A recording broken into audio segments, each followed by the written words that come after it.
자, 기도하고 시작하겠습니다. 목사님 좀 내려주셔야 돼요.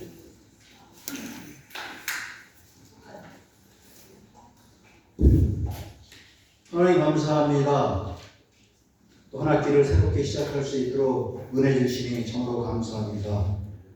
다 건강한 가운데 지혜롭게 하나님의 말씀 잘 깨우칠 수 있는 귀한 시간들 될 수 있도록 은혜 베풀어 주시옵소서. 오늘도 전하는 자나 듣는 자가 한 성령의 조명 가운데서 하나님의 말씀을 깊이 있게 알아갈 수 있는 복된 시간 될 수 있도록 은혜 베풀어 주시옵소서. 예수님으로 기도되었나이다. 아멘. 이쪽으로 오시면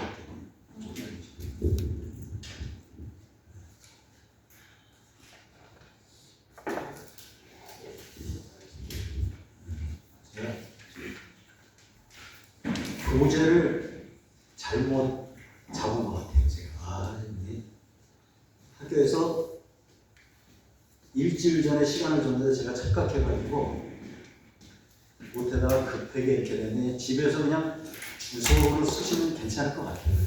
주소로 쓰면 괜찮을 것 같아요. 교재 없어도 그냥 없는 방향으로 하나 또 사람이 또 그렇죠. 그렇죠. 네? 이거 가져오셔가지고 틈틈이 여기다 체크하시면서 해도 괜찮을 것 같아요. 사오장 죄송합니다. 자, 구약을 지난 학기 해가지고 이번에 신학계론을 줘가지고 교회 학교에서 신학교 그냥 전체적으로 한번 이렇게 쭉 훑어봤으면 좋겠다고 생각했는데 그냥 일반 소신을 줘가지고 일반 소신 이거 깊이 그냥 많이 한 사람도 아니어서 어떤 면에서 그냥 좁으니까 해결은 좋을 것 같아요. 그러니까 기도하시면서 기도해 주시면서 은혜롭게 하나님 시작했으면 좋겠습니다. 오늘 첫 시간입니다. 우리가 잘 아는 대로 신약 성경은 27권으로 쓰여져 있습니다. 복음서하고 역사서하고 바울서신하고 일반서신 그리고 이렇게요. 계시록이 써 있죠. 그죠? 자, 복음서는 마태, 마가, 누가, 요한복음이고 역사서는 사도행전이고 그리고 바울서신 로마서부터인데 한번 읊어볼까요? 이쪽으로 좀 오시면 좋겠는데 이쪽으로. 네. 로마서부터인데 자 한번 읊어볼게요. 같이 로마서 아니 같이 외워보자고요. 시작. 로마서 사도행전 아니죠. 고린도전서, 후서, 갈라디아서, 데살로니가전서, 디모데전서, 디모데후서, 빌레몬서, 디도서. 어디까지? 네? 빌레몬서까지. 바울서신 몇 개라 했어요? 13개. 그 다음에 일반서신이 왜 일반서신이라 해요? 네? 일반서신은 어떤 교회를 지목해서 쓴 편지가 아니고 여러 사람들이 썼기 때문에 일반서신이라고 다른 말로 하는 공동서신이라고 이렇게 얘기하고 있어요. 히브리서, 야고보서, 베드로전서, 요한 1, 2, 3, 유다서예요. 그리고 요한계시록 같은 경우는 일반서신으로 집어넣는 그런 학자들도 있는데 이 예언서로 이렇게 또 분류하기도 합니다. 예언서도요. 자, 근데 사실 이 일반 서신서 중에서도 이 히브리서나 유다서 같은 경우에는 약간 히브리적인 유대인들이 잘 알 수 있는 그러한 복음적인 것이에요. 야고보서도 중에 하나이죠. 오늘 일반 서신 들어가면서 제가 또 이게 보니까 이 급하게 그냥 가서 서점도 가지도 않고 그냥 인터넷에서 서평만 보고 하다 보니까 자우지간 죄송해요. 성의가 없이 그냥 보고 급하게 나오는데 또 히브리서는 빠졌더라고요. 보니까 우리 교단 목사님 쓴 책이어가지고 그냥 한번 봤는데 쏙 빠졌어요. 오늘 교재 안 보셔도 돼요. 교재 안 보셔도. 자, 제가 히브리서 굉장히 중요한 책이어가지고 나름대로 저는 다음 주가 이렇게 강의 시작되는 줄 알았어요.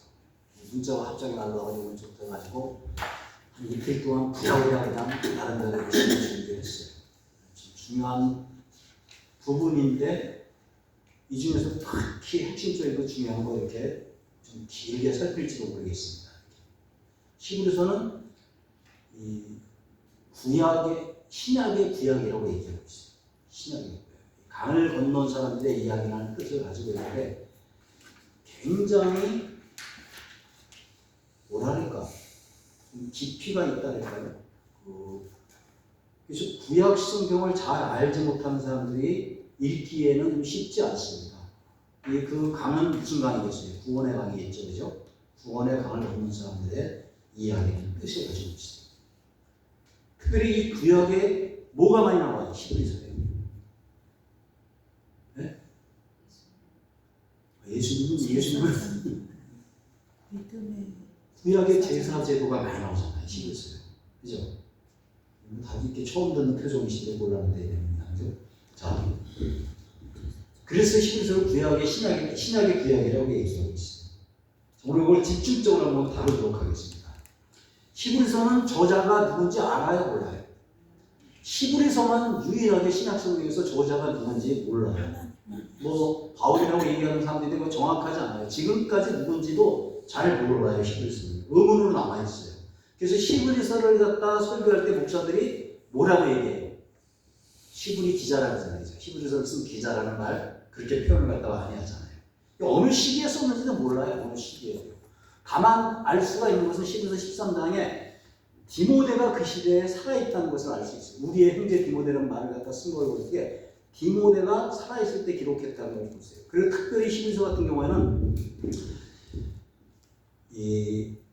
굉장히 고난받고 어려움을 갖다 받고 있는 그 초대교회 성도들. 학자들은 그 문서를 보면 학자들은 보면은 이 유대교에서 기독교로 전환해가지고 고통 가운데서 그 복음의 탁월성을 갖다 진정으로 맛보지 못하고 고난당한 사람. 이 사람들 유대교에서 그 당시 로마의 핍박 속에서 예수 믿는다고 해서 동네에서 쫓기고 나라 전체에서 쫓겨났는데 실제로 그 사회 그쪽에 이렇게 근처에 굴이 많이 있는데 그 굴에 피해가지고 이렇게 고통 가운데 살던 사람들에게 쓴 서신이 히브리서라고 이렇게 성서학자들은 말하고 있습니다. 이게 사회사본이 이렇게 나오고 있어요. 이렇게. 그러니까 고난을 받는 사람들에게 쓴 편지죠. 그래서 이들이 고난을 받고 너무너무 힘들어하다 보니까 다시 유대교로 돌아가려고 했는데 그 모습을 갖다 보고 안타까워서 히브리서 기자가 그들에게 예수님의 탁월성, 복음의 탁월성, 그리고 구약 시대에 그들이 알고 있는 그 배경들을 갖다 잘 풀기 위해서 히브리서를 갖다 썼다는 것이에요. 그래서 그들에게 믿음의 확신을 갖다 또 그 신앙의 선배들을 통해서 가르쳐주고 그리고 장래의 소망을 갖다 가르쳐주기 위해서 그 고난 가운데서 어려움 가운데서 소망을 갖다 주기 위해서 히브리서를 갖다 썼다는 것이에요. 이 주 내용이 뭐예요? 주 내용. 예수님의 탁월성, 예수님의 대제사장으로 완전한 제사장을 갖다 강조하고 있어요. 그리고 그 우리가 믿는 그 예수님이 어떤 분인지를 갖다 그 믿음의 전당, 명예의 전당이죠. 히브리서 11장에서 그 믿음의 선배들을 갖다 하나하나 등장시키면서 얘기하고 12장에서 온전케 하신 그 예수를 바라보고 13장에서는 그 예수님 사람들이 어떻게 생활하고 적은 부분을 갖다 반응하면서 살아야 되는지 쭉 설명하고 있어요. 자, 이제 1장부터 쭉 들어가 보겠습니다. 1장부터요. 1장에 보면 예수님이 천사보다 우월하다고 얘기하고 있어요. 천사보다. 그리고 2장에서는 그 탁월하신 예수님의 낮아지심을 말하면서 예수님이 고난받으면서 구원을 성취했다고 얘기하고 있어요. 3장에서는 율법, 하나님의 율법을 받은 모세보다 예수님이 우월하시다는 것을 말하고 있어요. 1장에서는 예수님이 천사보다도 우월하고 있고 그리고 3장에서는 율법을 받은 모세보다 우월하고 있어요. 아까도 얘기했지만 제가 반복해서 이렇게 계속해서 얘기하는 거 여러분들 이렇게 잘 인식하고 이렇게 기억하세요. 히브리서는 예수님의 탁월성, 우월성, 완전한 대제사장을 갖다 얘기하는데 1장부터 예수님의 우월성을 얘기하고 3장에서는 모세하고 예수님을 비교하면서 예수님의 우월성을 얘기하고 있어요. 한번 3장 3절 두고 한번 읽어주세요. 히브리서 3장 3절 말씀이요. 모세보다 더 영광을 받을 만한 것이 마치 집 지은 자가 그 집보다 더 존귀한 같으니라. 네, 여기 보니까 모세하고 예수님을 비교하면서 집을 지은 자가 뭐보다 우월하다고 얘기하고 있어요. 집보다 우월한 걸 비유적으로 이렇게 표현하고 있죠. 그리고 4장부터 오늘 여기 집중적으로 이렇게 다룰 것인데 4장부터 10장까지 예수님의 탁월한 제사장을 소개하고 있어요. 여러분 이게 정리모가 어차피 여기 영상 띄워가지고 유튜브로 나갈 거니까 늘 제가 얘기하잖아요. 그죠? 적어도 잘 안 봐요. 가셔가지고. 나이 드셔가지고 그렇죠. 나이 들면은 이해력은 굉장히 좋은데 인생상 경험이 많아가지고 암기력이 떨어져요. 그러니까 차라리 잘 듣고 나중에 유튜브 보면서 정리해도 괜찮아요. 그러니까 중요한 말씀이라 4장부터 10장까지 굉장히 중요한 말씀인데 여러분들 저를 보시고 좀 이해하려고 하는 게 더 중요한 것 같아요. 뭐 손끝에 내가 있어서 적어놓으면 되는데 또 여러분들 그 밑에만 보고 적으면 난 재미도 없어요. 그냥 던지면 저쪽에 튕겨나오면 반응을 갖다 있어야지 앞에서 강행한 사람들이 시에너지가 나오는데 그냥 벌써 또 지난 학기에 계속 얘기했는데 이 얘기 또 해보시자고 그래요. 자, 4장부터 10장까지는 예수님의 탁월한 대제사장으로 소개하고 있어요. 대제사장. 예수님이 우리의 완전한 제사장을 모셨다는 것이죠. 한번 4장 14절 말씀을 같이 읽겠습니다. 누가 4장 14절 말씀만 읽어주세요. 그러므로 우리는 구원의 심을 받고 때를 따라 돕는 은혜를 얻기 위하여 은혜의 보좌 앞에 담대히 나아갈 것은 아니니. 그러므로 우리에게 큰 대제사장이 있으니 승천하신 자 곧 하나님 아들 예수시다. 우리가 믿는 우리를 굳게 잡을지어다. 네, 여기 보니까 예수님이 우리에게 어떤 제사장이요? 큰 대제사장이에요. 대제사장에다가 앞에 큰이라는 말을 더 붙였어요. 그죠? 네. 대제사장 기억나죠? 지난 학기에 강의했는데, 그죠? 대제사장은 1년에 한 번 백성들의 죄를 어때요? 깨끗이 사함받는 예식을 치르기 위해서 그 하나님의 지성소에 특별히 들어갈 수 있는 특권을 가진 사람이에요. 그것도 많은 제사장 중에서 한 사람 뽑아가지고 중재자로 백성과 하나님 사이에서 중재자가 돼가지고 지성소에 들어가서 그 시온소니 때 죄를 갖다 사함받는 의식을 치른다 그랬죠. 자, 그런데 여러분 기억나요? 이 의식을 갖다 치를 때 세 가지를 갖다 제가 설명했는데 이렇게 또 기억이 안 나셔야지 또 제가 또 이 얘기 재미있죠.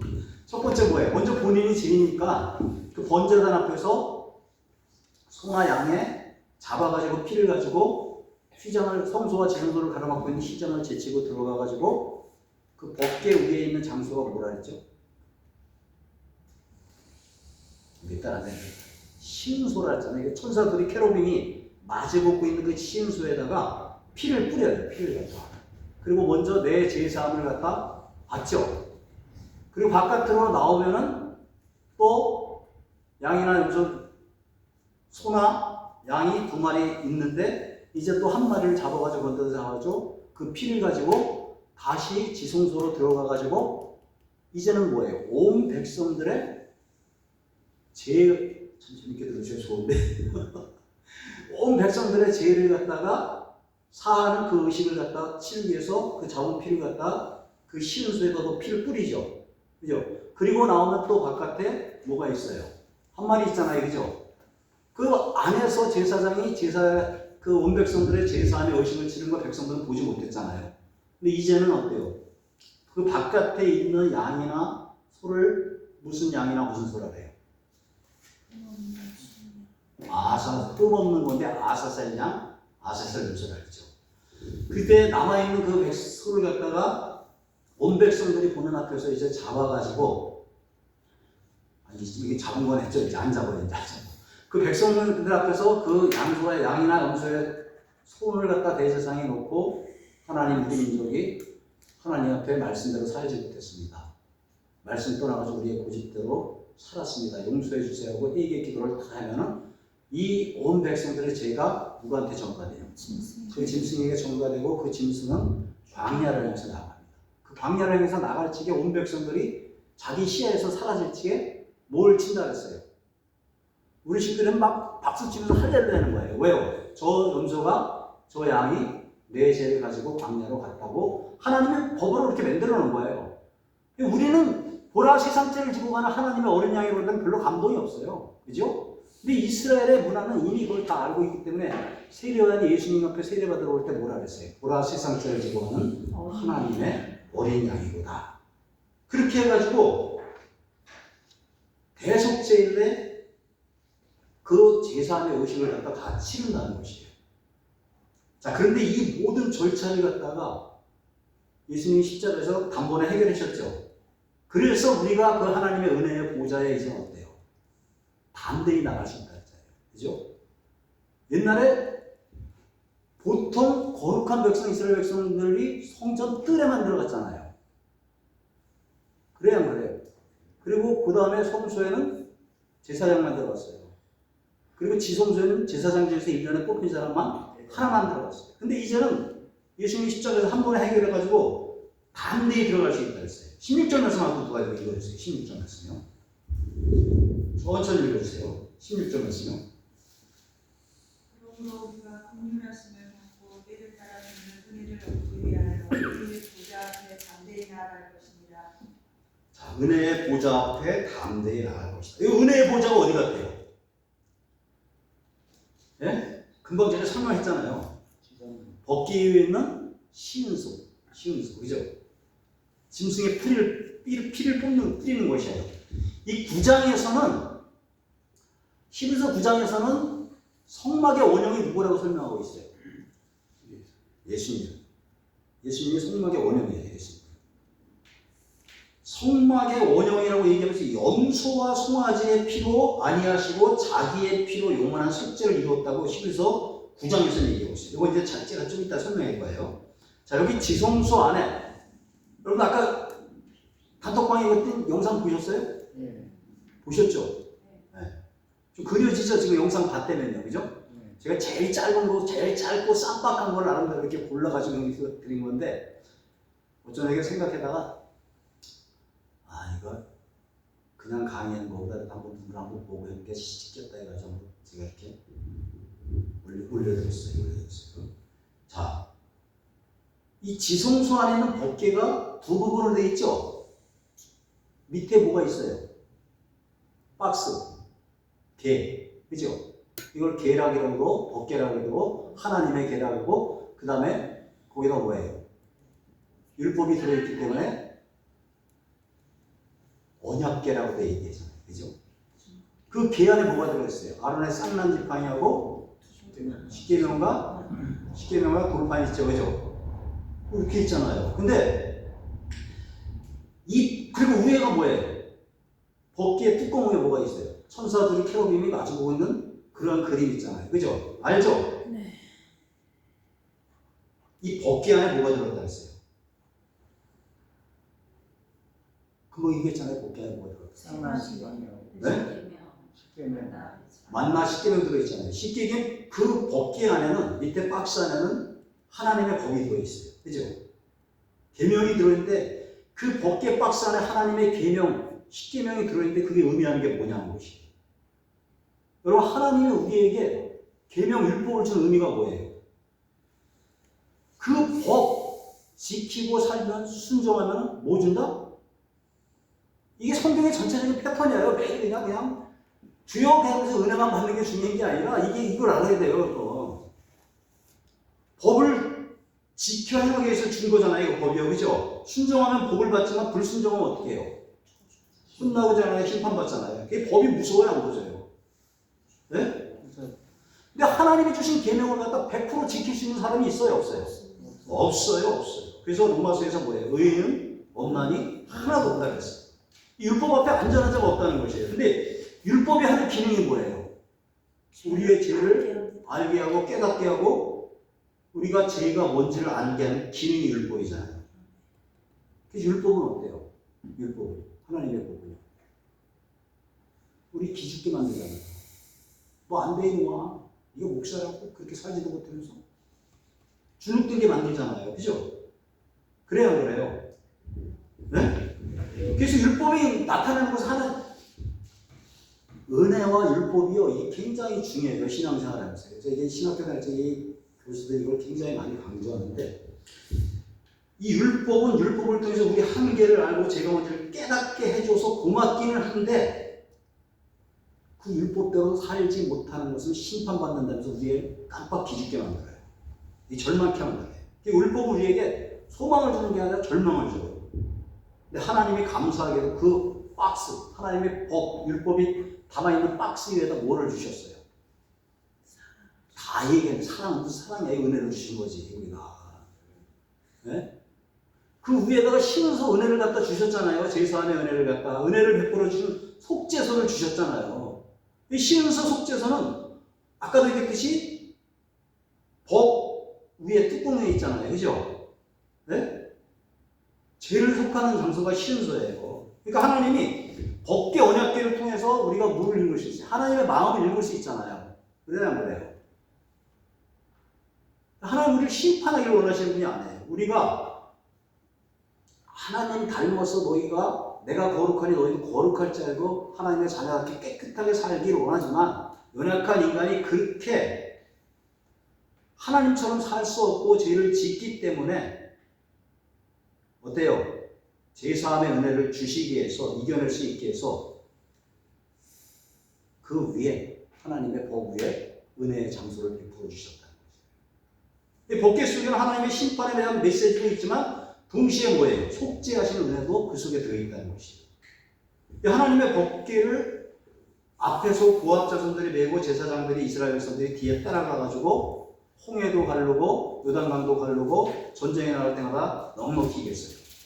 자, 그런데 이 법궤가요 3000년 전 뒤 모세 시대만 있어요?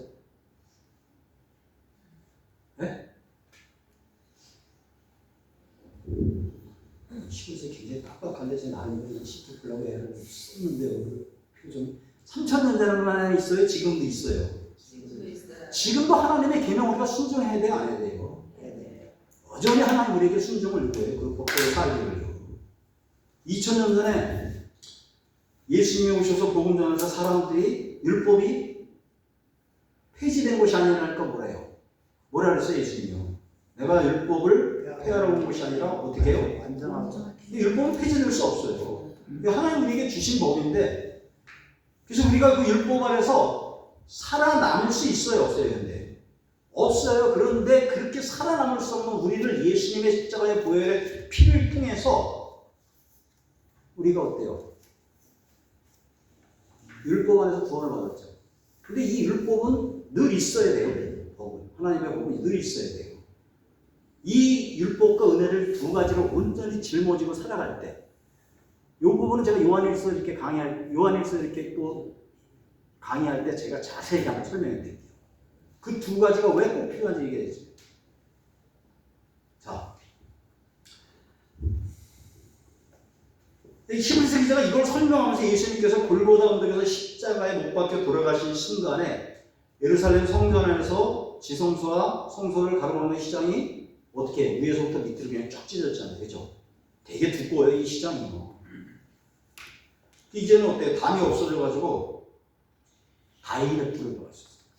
아까 그 법궤 보셨듯이 성전 뜰에서 있다가 성소 거치고 지성소로 들어갔는데 이제 한 번에 딱 들어가야 되는 것이에요. 그래서 우리는 하나님의 은혜의 보좌에 담대히 들어갈 수 있게. 지금 그걸 설명하는 거예요. 이제 그런 배경을 알았으니까 뜻을 알고 16절 말씀 다시 한번 천천히 같이 읽겠습니다. 시작. 그러므로 우리가 이 말씀을 갖고 그들을 따라 돕는 죄를 없기 위하여 내 보좌 앞에 담대히 나아갈 것입니다.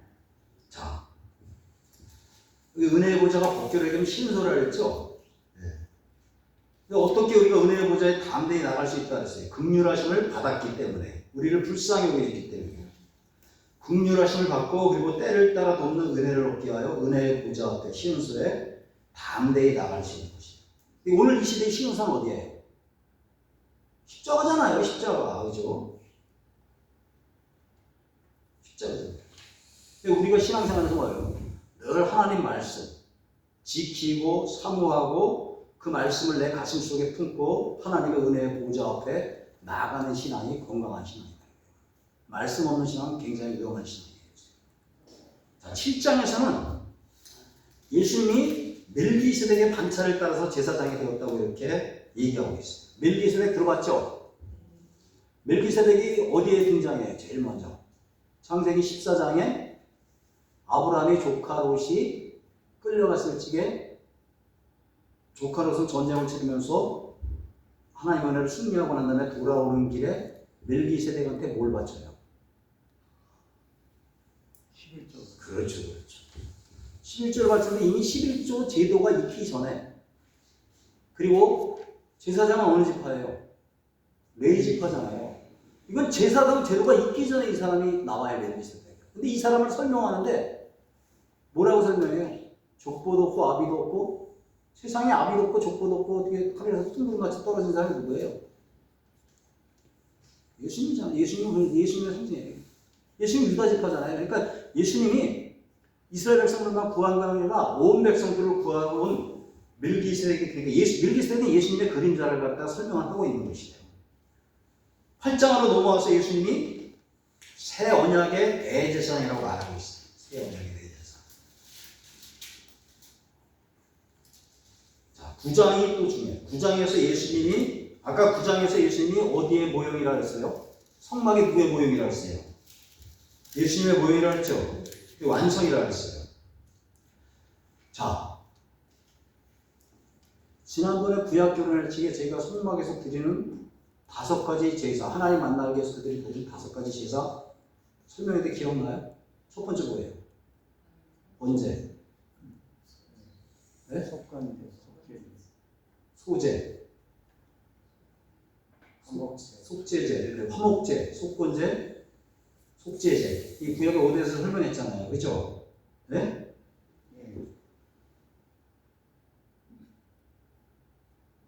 성막 한번 생각해 보세요.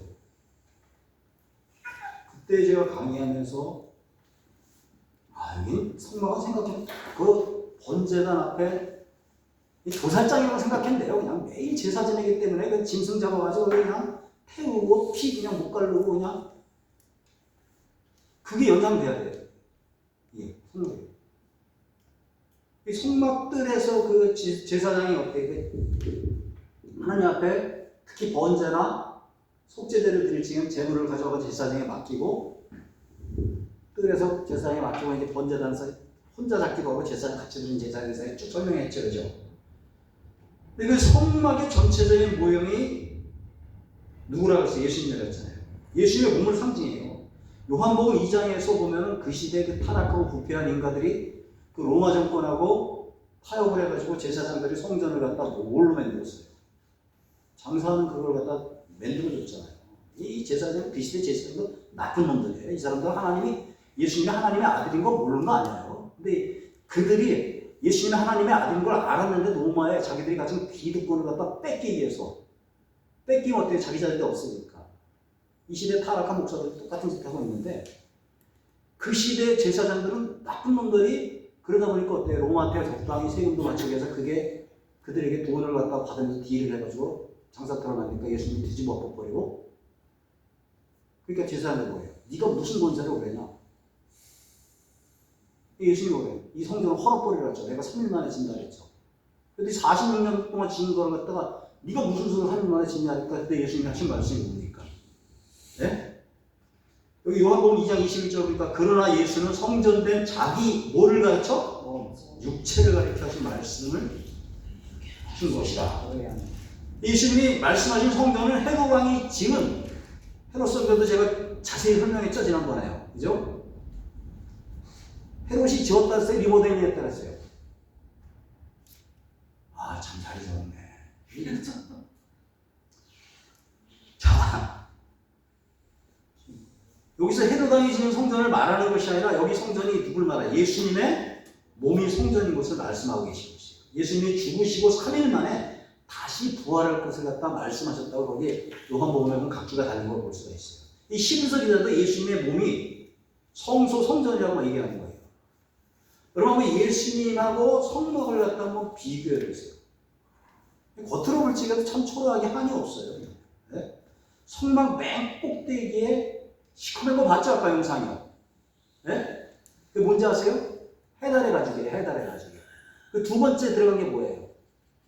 붉은 양의 피의 가죽이에요. 근데 안으로 들어가면 뭐 어때요? 청색고 뭐 해서 굉장히 안은. 겉으로 성막 보면 어때요? 별벌이 넣고 꾸준히 꾸무집집 해가지고 볼려는데 속 안으로 들어갈수록 굉장히 이렇게 멋있어요.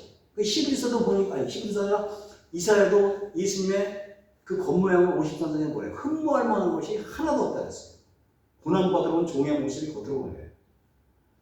한번 예수님의 생애를 한번 생각해 보세요. 가만히. 이 성막도 그거 찡찡해가지고 겉모습은 그런데 예수님의 생애 한번 가만히 생각해 보세요. 예? 아, 내가 하나님의 아들은 최소한도로 로마 황폐자로 못 얻더라도 어때요? 이스라엘의 시골의 어떤 부족장의 아들로 와야 되는데 그렇게 온 것이 아니라 세상을 갖다가 오는데 그 말 먹이통에서 태어났어요. 세상. 이거 우리 회개해야 돼요. 방마다 사람들이 꽉 쳐가지고 그냥 인간들의 욕심이 그냥 꽉 차가지고 빈방 하나 없어가지고 그냥 그때 그 아기가 누가 세상을 구원할 자라고 생각했어요. 근데 태어나자마자 헤롯이 죽이려고 해가지고 망명생활했잖아요. 돌아오는데 예루살렘도 가지 못하고 자기 고향 베들레헴도 가지 못하고 어디로 갔어요? 갈릴리로 갔잖아요. 갈릴리도 해변가도 아니고 저기 그냥 시골 구탱이에 들어가서 그냥 나사렛에 들어갔잖아요. 그죠? 그 나사렛이라는 것이 어때요? 나사렛이. 아니 우리나라 식으로 지금 얘기하면 무지개톤 좀 엄청 좋아졌더라고. 지난번에 집사람하고 여기 놀러 갔더니. 그런 시골 산골탱이 통이에요. 그러니까 이 나사렛에서 예수님이 가르치니까 그것도 어때요? 사람들에게 어때요? 무시받는 목수의 아들로 태어나가지고 예수님이 회당에서 가르치니까 제가 목수의 아들 요셉의 아들 아니냐 근데 왜 거기서 가르치고 있냐고 개무시했잖아요. 그죠? 빌립이 나다니엘에게 예수님을 갖다 전도하기 위해서 가자 했더니 나사렛에서 무슨 선한 것이 나오겠냐. 저 강원도 어디 산골통에서 무슨 선한 것이 나오겠냐고 해서 완전 개무시했잖아요. 예수님도 그렇게 겉모습은 굉장히 초라해요. 근데 사람들이 예수님이 이렇게 겉모습이 귀하지 않았다고 귀한 분으로 여기지 않았다고 해서 귀한 분이 아니에요. 예수님이요?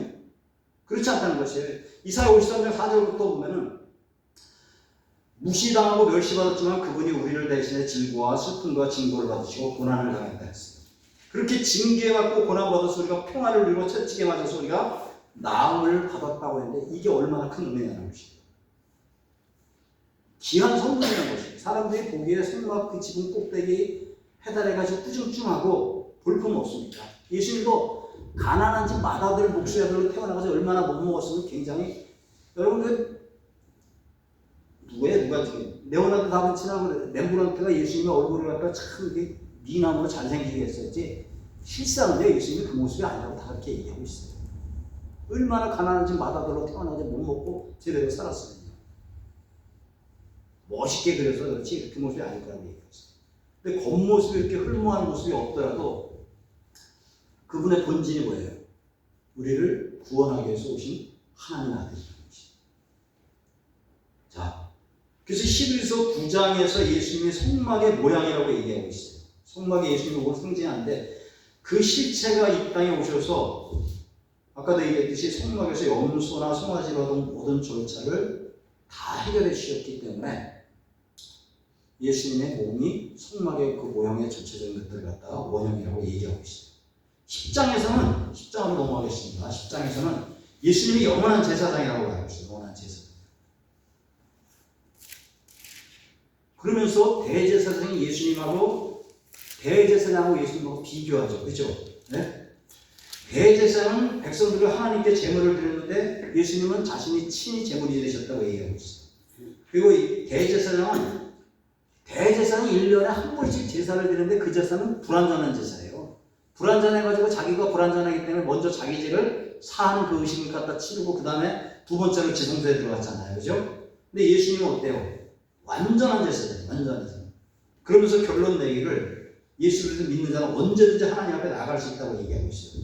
자, 10장 19절 20절 또 보겠습니다. 10장 19절 20절이요. 10장 19절 20절. 제가 19절 읽고 여러분이 20절 같이 읽겠습니다.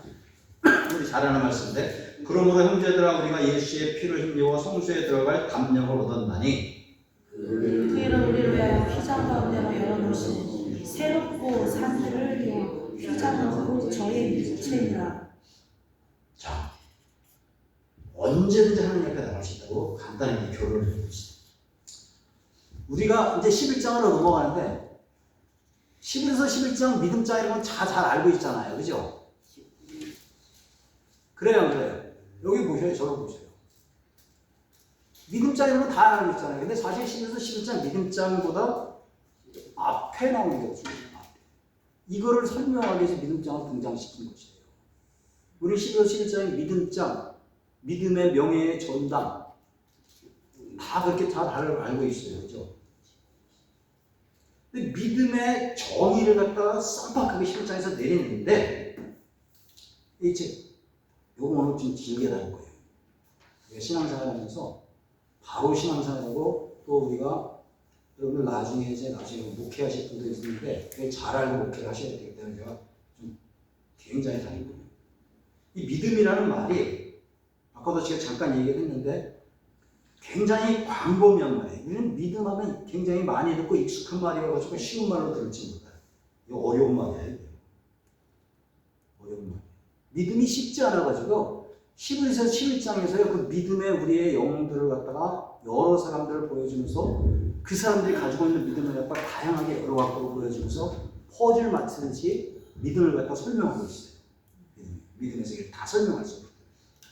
거기 보면 많이 나오잖아요. 그죠? 아벨, 에녹, 노아, 아브라함, 이삭 등등등 쭉쭉 나오잖아요. 그죠?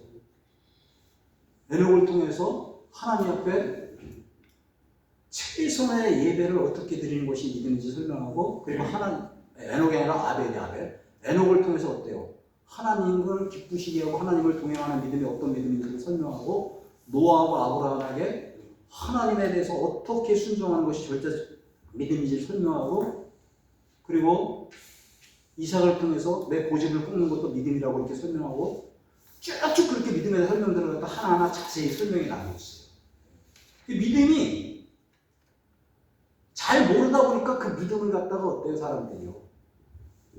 자기가 생각하고 있는 게 믿음이라고 전에 위장된 믿음에 속아가지고요. 신앙생활에도 위장된 믿음에 속아가지고 자기 믿음이 지멋대로 믿음인데 그 믿음이 바른 믿음이라고 생각하고 신앙생활 사람이 너무 많다는 것이에요. 얼마나 중요한지 몰라요. 자, 11장 1절 2절 말씀을 잘하는 말씀이지만 뜻을 좀 깊이 있게 생각하면 같이 읽겠어요. 믿음의 정의 굉장히 중요한 말씀입니다. 11장 1절 2절이요. 자, 시작. 믿음은 말하는 것들의 실상이요 고집하는 것들의 증거니 이를 써서 증거하느니라. 믿음은 바라는 것들의 실상이라 그러죠. 예? 바라는 것들의 실상 잘 들으셔요. 바라는 것들의 실상. 이건 뭐예요? 바라는 것이니까. 지금 이루어진 거야, 안 이루어진 것이에요? 앞으로 이루어질 일이에요. 앞으로 이루어질 일이에요.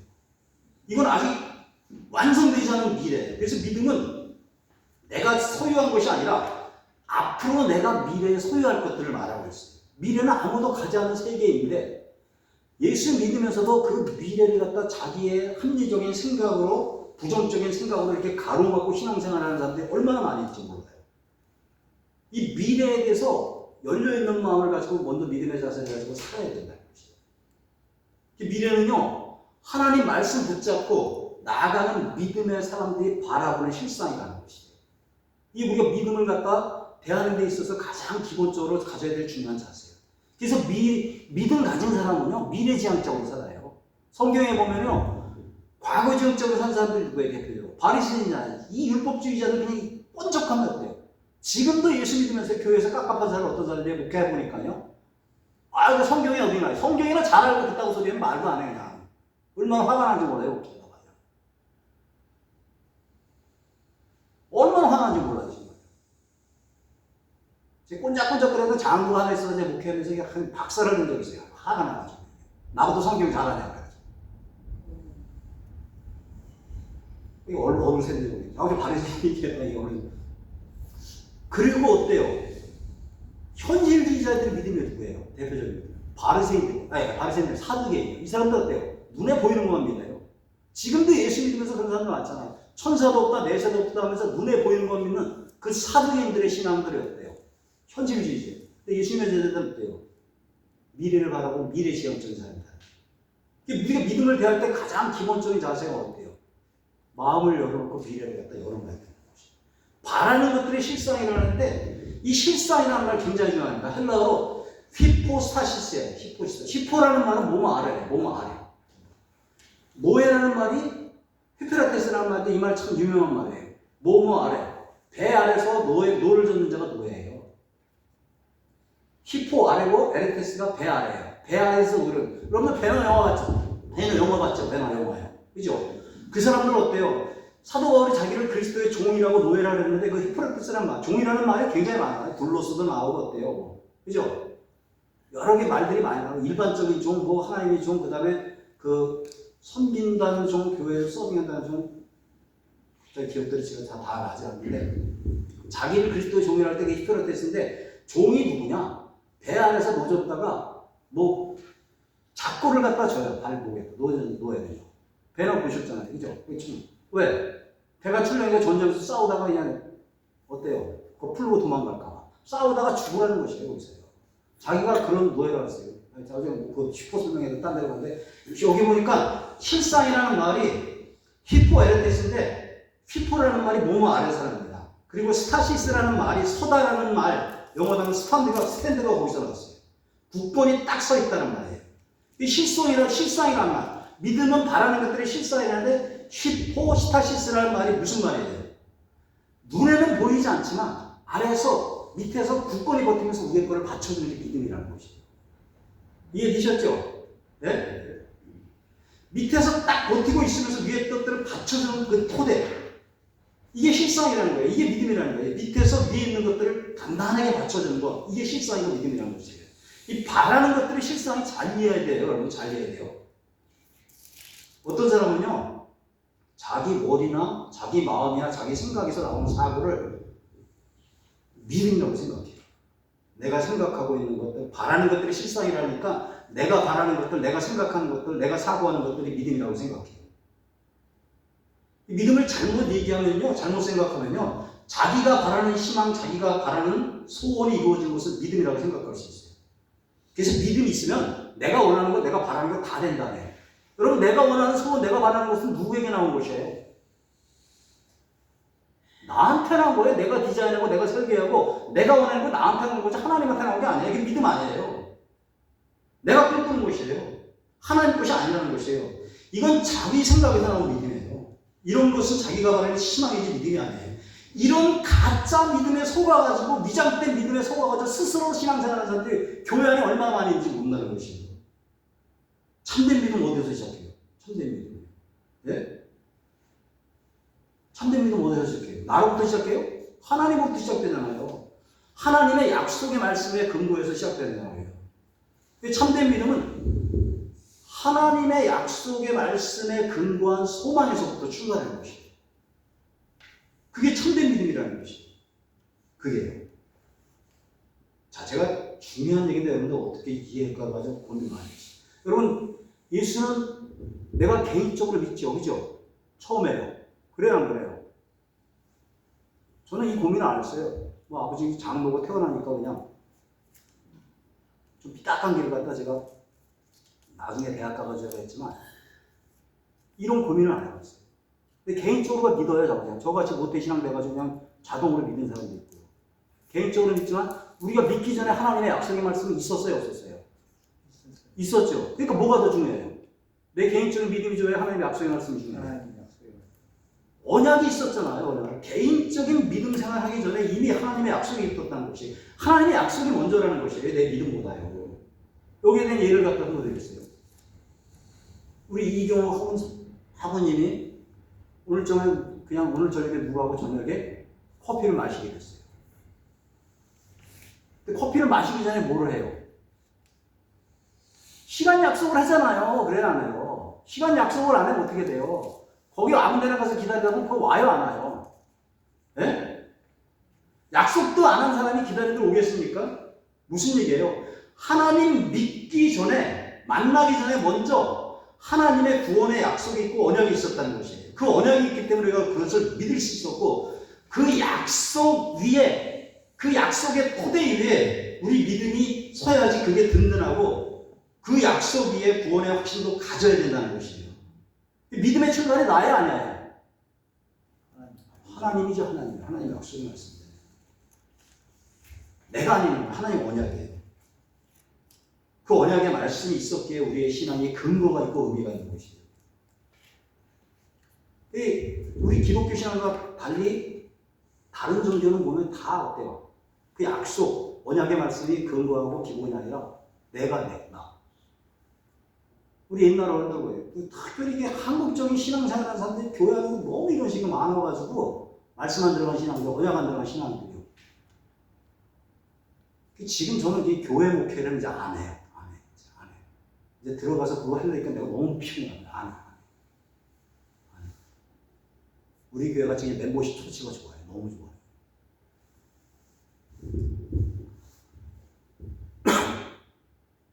안 했으니까 그 사람이 피인 것 같은데 어제는 좀 목회 안 하고 있어요. 그래도 자 보세요. 우리 한국적인 신앙이 어때요? 이 교회 안에서도 이런 식으로 신앙생활이 많아요. 우리 옛날에 자기 소원을 얻기 위해서 할아버지 할머니들이 그냥 맹물 정화수 떼어놔가지고 지성이면 감천이고 비나이다 하는 어때요? 그냥 자기 소원이 이루어지죠. 흥성이 되면 이루어질 줄 알잖아요. 그죠? 네? 산에 가가지고 돌 딱 잘 쌓는 거 이루어질 줄 아는데 이게 백날도 기록인들이 해서 생겼어요. 이게 한국 사람들의 전통적인 신앙관인데 이게 교회 안에도 많이 들어왔다는 거지. 신앙이 약속이 없는 자기 믿음이에요. 그냥 뻑줄 사람도 없는데 맨날 빌어보면 무슨 소용이 있겠냐는 것이에요. 이 자체가 잘못된 것이에요. 믿음의 근거는 하나님의 약속이 있고 그 약속에 근거한 믿음이 참된 믿음이라는 것이에요. 이해되셨죠 이제? 네. 그래서 우리 크리스찬들이 가지고 있는 믿음의 희망은요 세상 사람들이 가지고 있는 그런 희망과 달라요. 예수 믿지 않는 사람들이 내일에 대한 막연한 꿈을 가지는데 이건 근거 없는 희망이라고 표현할 수 있어요. 근거도 없는데 약속도 없는데 어떻게 잘 되겠어요? 물론 긍정의 힘은 되겠죠. 긍정의 힘은. 그죠? 보장이 없어요. 그러나. 그럼 우리 크리스찬들이 하나님의 약속의 말씀에서부터 시작된 믿음은 어때요? 소망이 있고 근거가 있어요. 그래서 하나님의 약속의 말씀부터 믿음에 대한 소망을 가지라는 것이에요. 하나님의 약속이 이루어져야 안 돼요. 반드시 이루어집니다. 반드시 이루어지는 그 믿음의 근거를 가지고 그게 믿음의 실상이라는 것이에요. 내가 얻고 싶은 거, 내가 이루고 싶은 거 이건 믿음의 소망이라고 얘기하면 안 돼요. 하나님의 약속의 근거를 두지 않는 믿음, 자기 생각으로, 자기 소원으로 바라는 것, 그건 자기 희망이고 자기가 만들어낸 소원이라는 것이에요. 이건 바라는 것도 실상이 아니라는 것이에요. 성경이 말하는 믿음은 하나님의 언약, 하나님의 약속의 말씀이 이루어지는 것을 갖다 말하고 있어요. 그걸 소망하고 말하는 것이에요. 이게 바라는 것들의 실상이라는 말이에요. 내 머릿속에서 내가 상상하고 내가 계획한 것이 아니라 하나님의 약속에 근거한 사실에 근거한 실체. 그게 실상이라는 것이죠. 그게 진짜 믿음이라는 것이죠.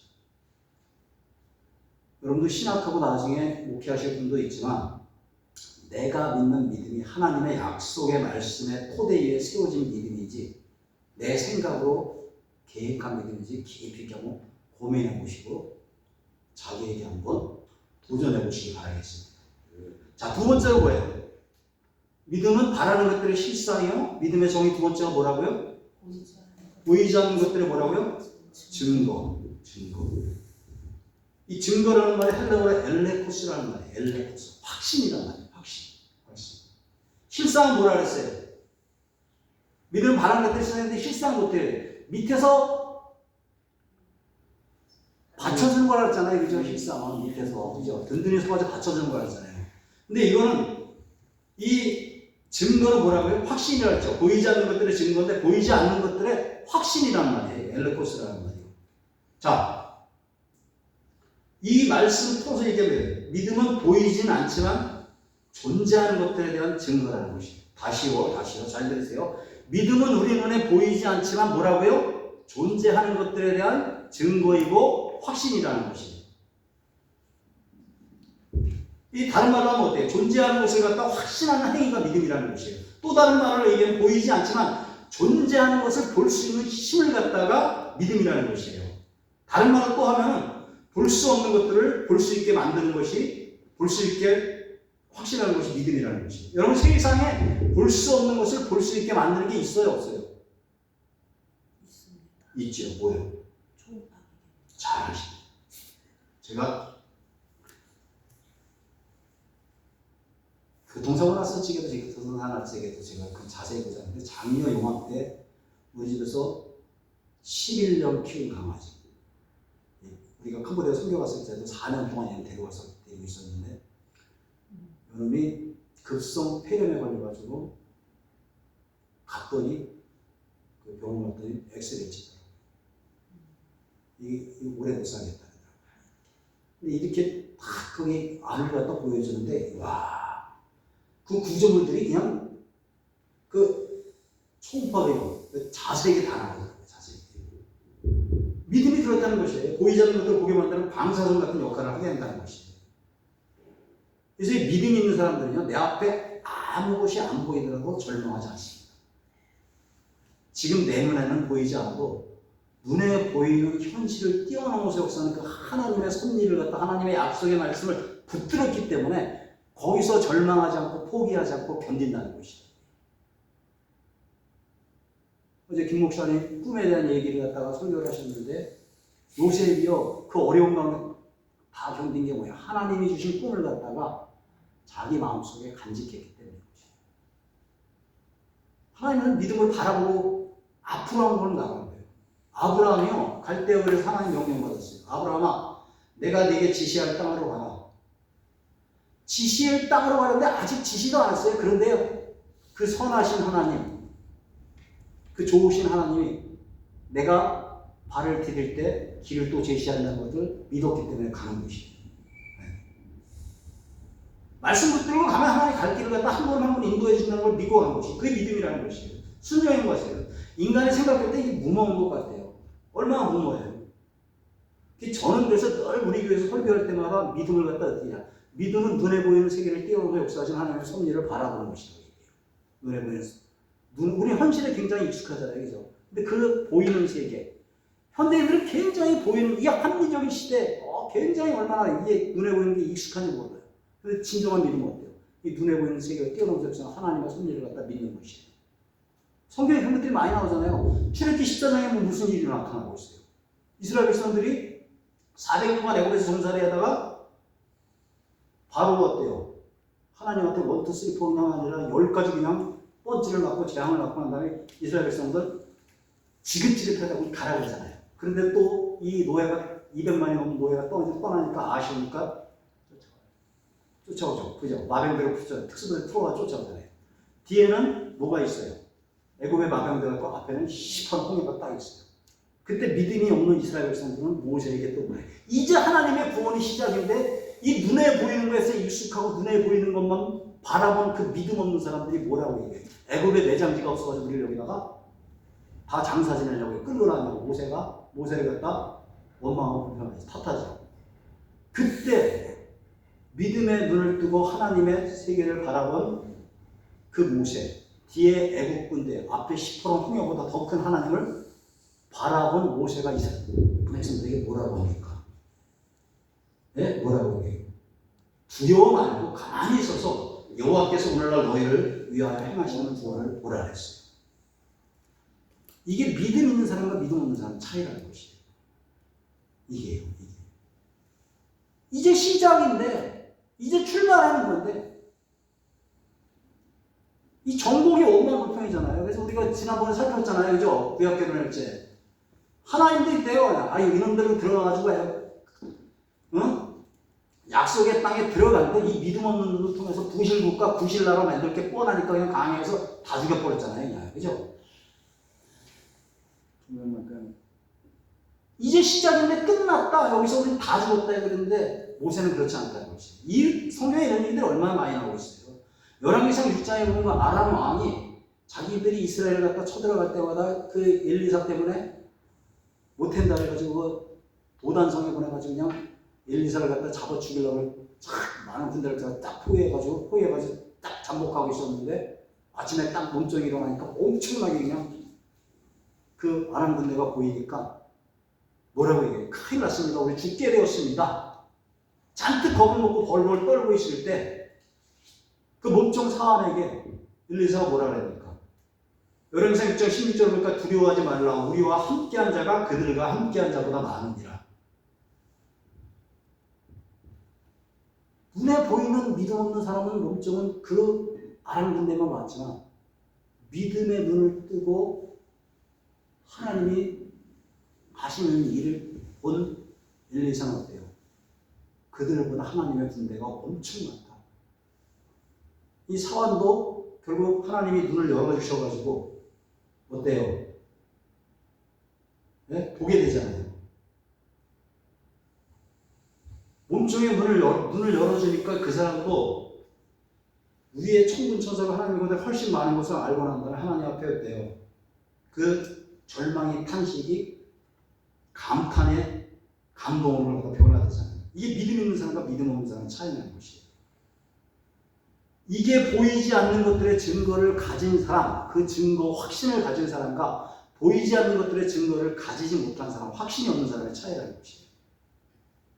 보이지 않는 것들의 증거를 가진 사람은 남들이 볼 수 없는 믿음을 가졌기 때문에 그 위기 가운데서도 하나님이 하실 일들을 갖다 기대합니다. 사실 그래요. 막다른 코너에 몰리는 하나님 없어요. 수업 시간인데 제가 해야 되는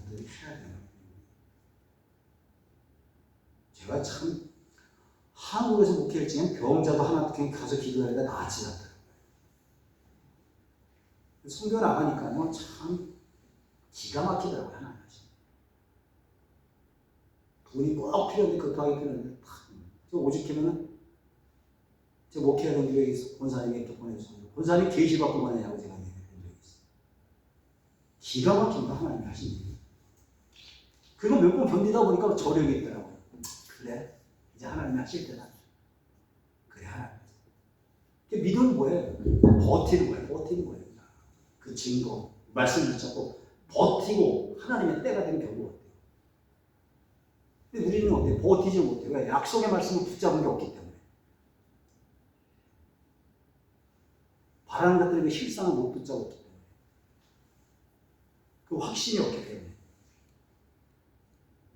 히브리서 11장에 나오는 믿음의 선배들이 그런 믿음을 다 가지고 있었다는 것이에요. 만져지지 않는 걸 믿음으로 만졌고 꿈꿀 수 없는 것을 꿈꿨고 느껴지지 않는 것을 갖다 하나님이 지금 나와 임마누엘과 함께 하시고 있다는 그 확신을 가지고 우리가 보기에는 그 사람들이 힘들고 어려운 가운데 있지만 그들은 소망 가운데서 하나님이 하실 일들을 갖다 기대하고 그 실상과 증거를 가지고 하나님 붙잡고 나아갔다는 것이에요. 노아가 어때요? 그 장렬한 태양빛 가운데서 하나님의 홍수의 심판을 바라보았기 때문에 그 졌잖아요. 멀쩡한 사람들 보기에 무슨 놈이죠? 완전히 보기 내가 실성해가지고 그냥 그렇다는 욕을 갖다 들을 수밖에 없는데 그 믿음의 눈을 가지고 하나님 하신 일을 바라봤기 때문에 그러한 일들을 갖다 할 수가 있고 준비할 수가 있었던 것이에요. 우리 믿음의 근거는 뭐예요? 뭐라고요? 하나님의 약속.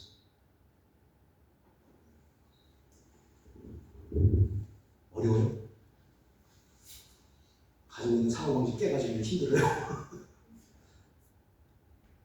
자, 그 약속을 바로 알고 믿는 믿음이 실상이 뭔지 알고 있는 믿음이고 그 믿음을 가진 사람이 눈에 보이는 세계를 띄우는 곳에 역사하는 하나님의 섭리를 보고 보이지 않는 증거를 갖다 믿음으로 바라보는 신앙이라는 것이에요. 여러분 너무 눈에 보이는 건 죽으면서 하지 마세요. 약속 말씀 붙들고 보이지 않는 하나님의 섭리를 믿음으로 바라보면서 우리가 믿음의 영웅들처럼 정말 하나님 약속 말씀 붙잡고 따라갈 수 있는 그 신앙이 우리 신앙이 되었으면 좋겠습니다. 자, 12장에서는 뭐예요? 12장에서는 예수 그리스도를 믿는 사람들은 하나님 앞에 서는 날까지 믿음의 주여 우리를 온전케 하시는 예수님 바라보면서 살아야 된다고 얘기하고 있어요.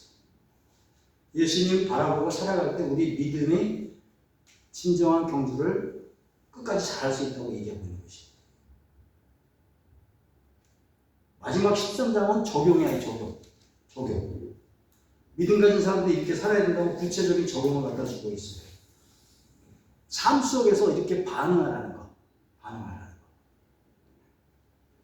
하나님이 붙여준 형제를 사랑하고 손님 대접 잘하고 아브라함도 예를 갖다 들고 있죠.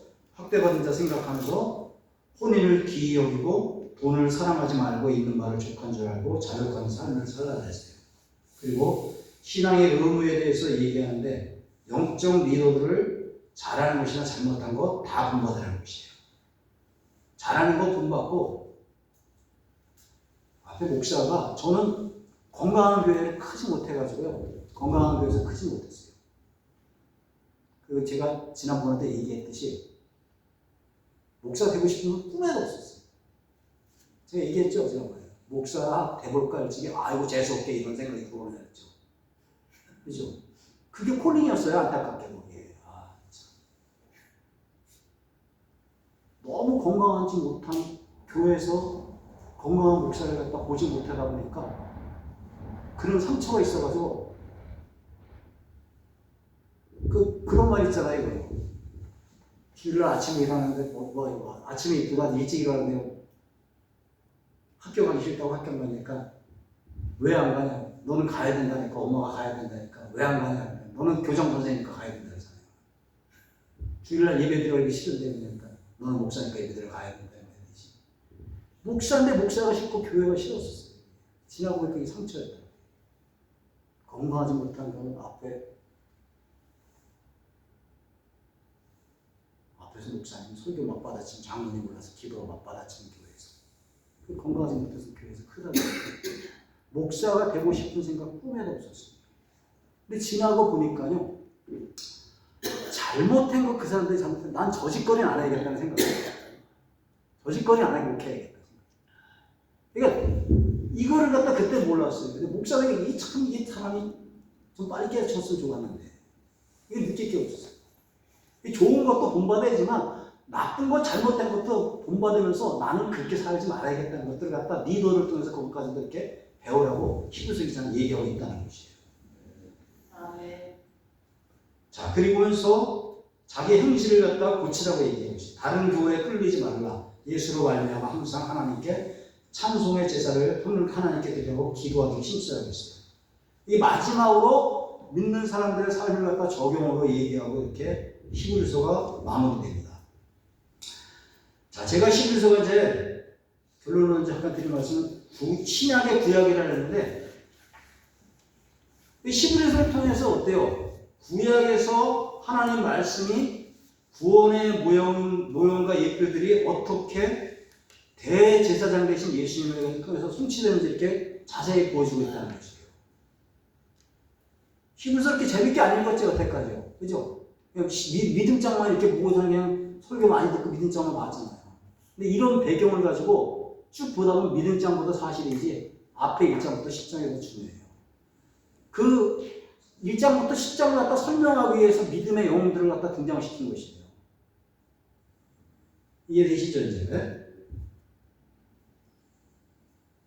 자, 그리고 우리가 어떤 믿음으로 살아야 하는지를 갖다 성취되고 우리가 어떤 믿음을 가지고 살아야 되는지 그 믿음의 실상과 증거를 갖다 그 약속에 근거한 것들을 갖다 우리가 붙잡아야 된다고 얘기하고 있어요. 자, 오늘 강의 여기서 마치고 순서적으로는 다음 주에 알아보는데 다음 주부터 제가 요한일서를 갖다가 공부하라. 먼저 요한일서.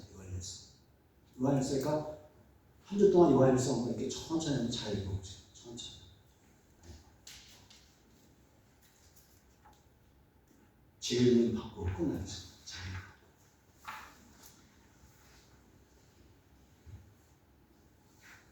질문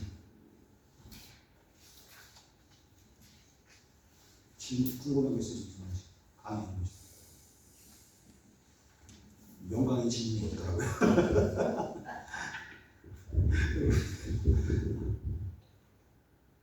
시간이 여유가 있는데 모자를 자르고 급하게 막 축축 달려왔는데 그냥 기도하고 마치겠습니다. 오늘 반장님 기도해 주세요.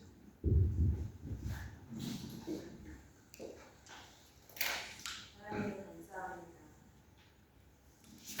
하나님 말씀을 잘 배워서 가르치고 행하는 하나님의 명에 따라 귀한 교수님 세워주셔서 지혜와 면치를 더하여 주시옵소서.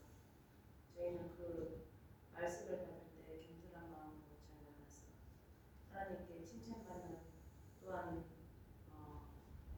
많은 사람에게 좋은 모습으로 드리는 모습으로 앞으로의 목회를 준비할 수 있도록 인도하시고 특별히 우리 귀한 교수님에게도 모든 것에 하나님의 은혜와 축복이 임하게 도와주시기를 믿습니다. 감사합니다. 귀한 말씀 배우게 해주신 하나님의 은혜 감사하며 네. 수고하셨습니다.